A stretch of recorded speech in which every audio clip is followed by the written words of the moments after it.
So coming into the 2021 season, a lot of people, myself included, thought the National League East was going to be pound for pound the best division in all of baseball. You had the New York Mets, the Philadelphia Phillies, and the Atlanta Braves all easily capable of winning 90 games, and pundits across the league were all divided on who they thought would win the division. But despite that, everyone knew that it was going to be a dogfight between these three teams, and it kind of has been a dogfight. And by dogfight, I mean it's been like three little chihuahuas yapping at each other.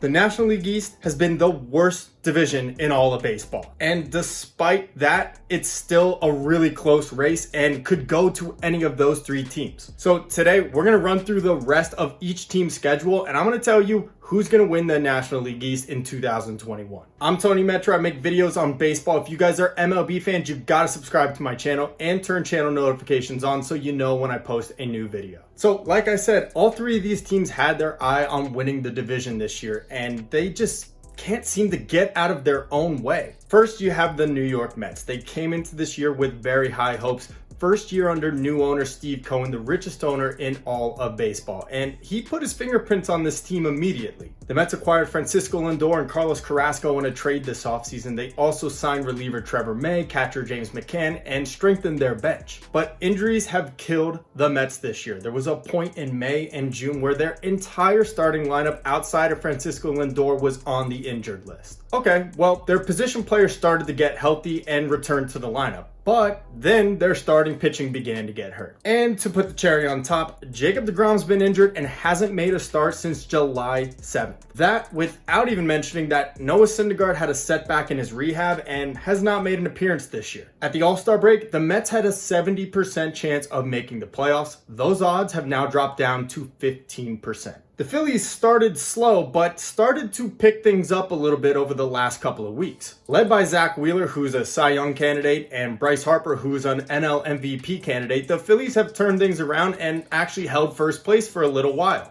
Keyword, a little while.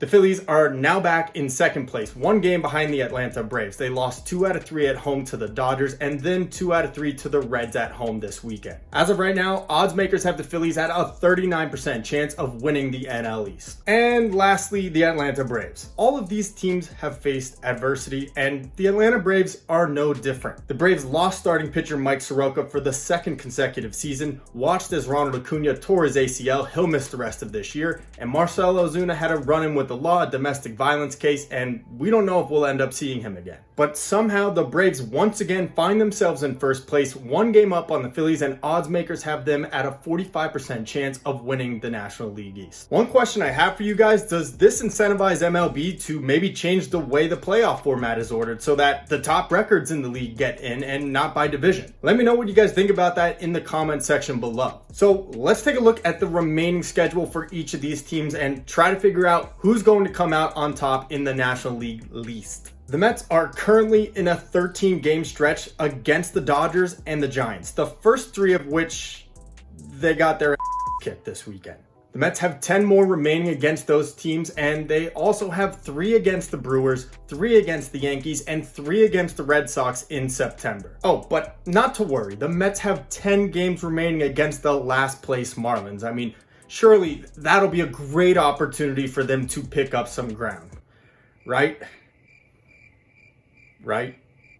Not right. The Mets are 3-6 versus the Marlins this year. It's absolutely confounding how bad the Mets have been against the last place Marlins. Of the 3 teams competing for the NL East title still, the Mets by far have the most difficult remaining schedule. In fact, it's the 5th most difficult schedule in all of baseball. The Phillies not only have the easiest remaining schedule of those 3 teams, they have the easiest schedule in all of baseball. The Phillies have 44 games remaining, 23 of which are against the Arizona Diamondbacks, who are in last place, the Marlins, who are also in last place, the Orioles, newsflash, they're in last place too, and the Rockies and the Cubs, who aren't in last place but probably should be. The Phillies' toughest opponents during this stretch, 2 against the Tampa Bay Rays, 3 against the Brewers, and 4 against the Padres. The Braves have the 25th easiest schedule heading into the final stretch of the 2021 season. Now, they do have 6 against the Giants, 2 against the Yankees, 3 against the Dodgers, and 4 against the Padres, so it's no cakewalk. But like the Phillies, they'll have a nice soft spot. They'll play 23 of their remaining 44 games against the Orioles, Diamondbacks, Nationals, and Marlins, more than half of their remaining schedule. So it's fair to say the Phillies have the easiest path to the division title. The Braves have an almost equally as easy schedule, and the Mets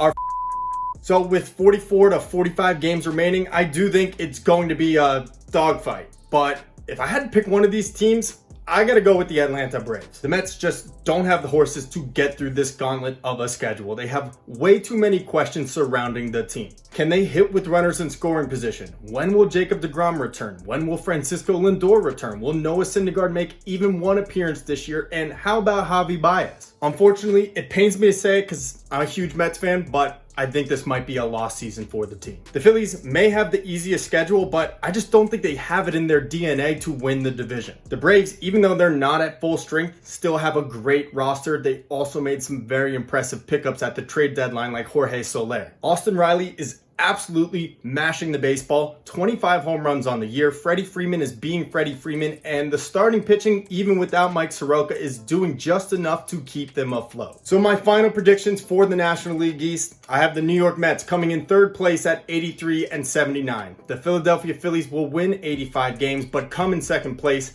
And the Atlanta Braves, despite the worst mark of any playoff team, will win the National League East with 88 wins. So I want to hear from you guys. What do you think? Who's going to win the National League East? And if the Mets don't make the playoffs this year, should they fire Luis Rojas and GM Sandy Alderson? And guys, stay tuned for my upcoming video. Should MLB keep or eliminate the rules from COVID?